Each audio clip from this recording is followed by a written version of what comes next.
Baba des bébés, le collectif Les Super Mums de Grenoble accouche du label Bienvenue Bébé, un logo en forme de tête de panda pour identifier les lieux où les enfants de 3 ans et moins sont les bienvenus. Des histoires de bébés aux histoires d'abeilles pour sensibiliser ses salariés au bien-être des abeilles et leur proposer une activité originale. Roche Diagnostic à Mélan a fait installer des ruches dans son jardin. Et puis en attendant l'ouverture du musée archéologique, le lac de Paladru se prête aussi au sport nautique. Pour débuter la voile sur ces eaux tranquilles, le Yacht Club propose des initiations pour tous. Bonsoir à tous, ravi de vous retrouver dans ce JT du vendredi 12 juillet 2019, toutes les heures à partir de 18h. L'essentiel de l'actualité du Grand Grenoble en moins de 10 minutes. Le suspense continue. La commission d'investiture nationale, qui doit désigner le futur candidat LREM à la mairie de Grenoble, a donc repoussé sa réponse à lundi. On saura alors qui d'Émilie Chalas, Olivier Six ou Cécile Prost mènera la campagne pour ravir l'hôtel de ville à l'écologiste Éric Piolle. Invité du Récap Info cette semaine, écoutez la réponse du maire de Grenoble concernant le fait que la République en marche aurait fait de Grenoble l'une de ses priorités de conquête. Je les laisse aujourd'hui à leur méandre interne. Ils attendent de Paris de trancher les questions de stratégie à Grenoble comme ailleurs. En allant un peu partout en France, ce que je fais, en discutant avec des maires de grandes villes un peu partout, ce qui me frappe, c'est que le discours est toujours le même. Nous avons 2 stratégies, Paris et rajoutez la ville qui vous plaît. Donc ici c'est Grenoble, Toulouse, Strasbourg, etc. Donc je les laisse aujourd'hui à leurs problèmes de stratégie qui sont des problèmes de conquête du pouvoir parce qu'on les voit une fois se positionner avec carrément à droite, une fois à gauche en fonction des opportunités. Et c'est vraiment une logique que je ne partage pas. Récap Info, c'est le vendredi à 21h et le samedi à 11h. Et après 450 émissions, ce sera le dernier Récap Info de Christophe Reville que vous continuerez à retrouver néanmoins dans Classe Affaires. Ce n'est pas parce que l'on se promène en ville avec enfants et bébés que l'on doit se priver de fréquenter les boutiques et autres endroits sympas de Grenoble.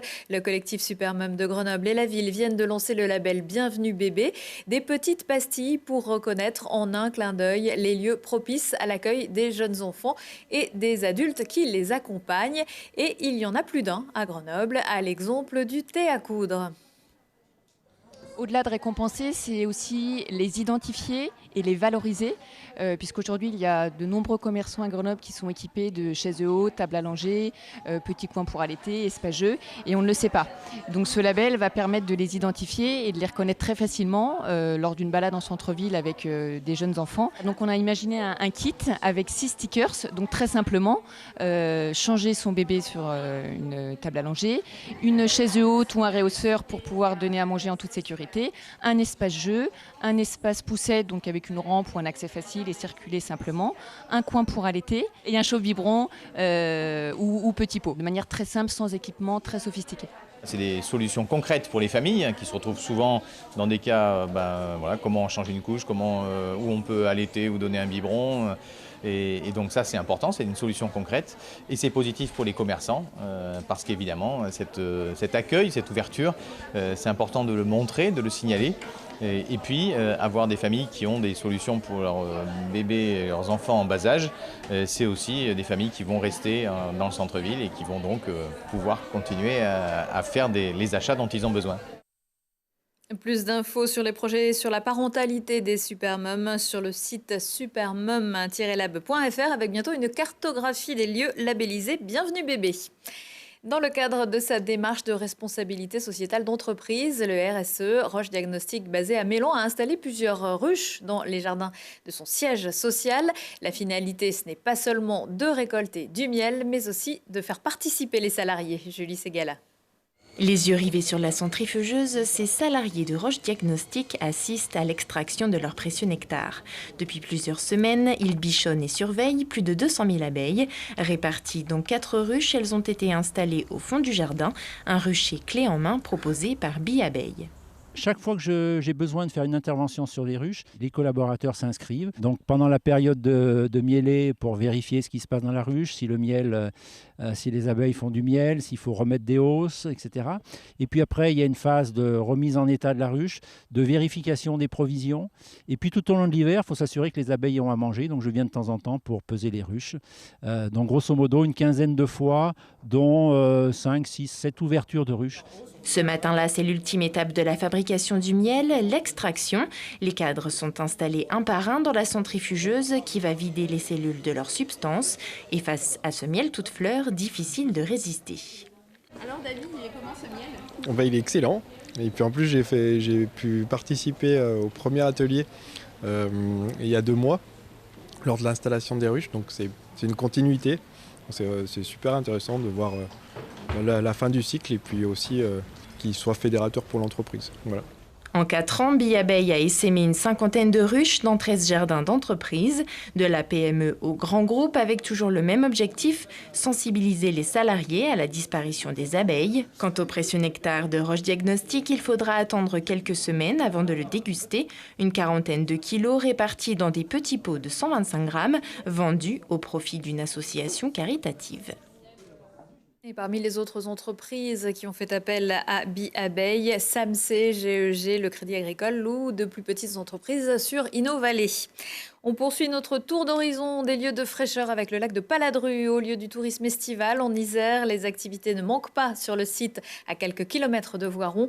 En raison de ces eaux calmes, c'est aussi un très bon endroit pour s'initier à la pratique de la voile. Mathias Araez. En fait, le vent, ça va être vraiment notre père. Le grand soleil et le lac de Paladru pourraient laisser penser que ces messieurs-dames s'apprêtent à faire une croisière sur l'eau. C'est pourtant bien à un sport olympique qu'ils vont s'initier, la voile. En général, quand on apprend la voile, on essaye ces choses-là, déjà à ressentir un peu, à essayer de gonfler sa voile, de se déplacer, et après on s'amène tranquillement à savoir remonter vers le vent. Un bon pratiquant de voile va être très observateur sur ce qui se passe autour de lui et pas ce qui se passe. Le plus important, c'est son matériel. Enfin, le matériel a autant d'importance là-dessus, mais c'est vraiment à observer, à avoir une observation hors pair.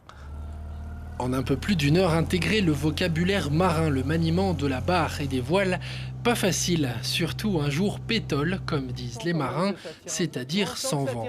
Il y a une petite force entre les pagayeurs et malgré les le calme plat d'un lac qu'on peut qualifier de miroir, les jeunes moussaillons s'y retrouvent.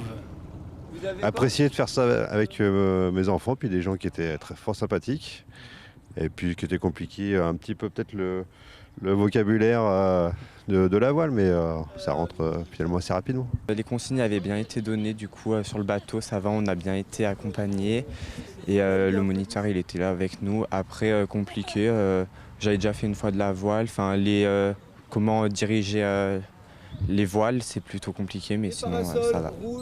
Sans avoir à braver vents et marées, les testeurs d'un jour auront pu s'essayer sans risque au pied marin avant de retrouver la terre ferme.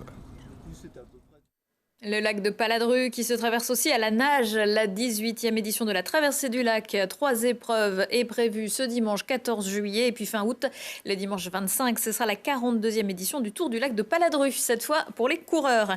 Mais l'événement trail du week-end se déroule lui aux environs d'un autre lac. Le trail des passerelles de Monténard. Les hostilités ont débuté le 6 juillet. Mais les temps forts se dérouleront véritablement samedi avec le trail de Côte-Rouge et ses 25 km.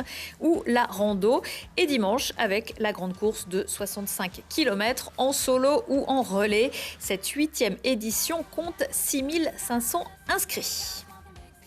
Et puis ce week-end, le ciel va danser et en voir de toutes les couleurs avec les traditionnels feux d'artifice de la fête nationale. Certaines communes ont choisi de les tirer samedi, comme Saint-Nazaire-les-Ems, Saint-Imier-le-Versou et Villarbonneau qui pour la première fois s'associent et proposeront également depuis l'aérodrome du Versou des spectacles de voltige. Pour Grenoble, ce sera dimanche avec le bal traditionnel de la Bastille à partir de 19h30 et au parc Paul Mistral, pique-nique citoyen et bal guinguette à partir de 19h et tir de feux d'artifice à partir de 22h30.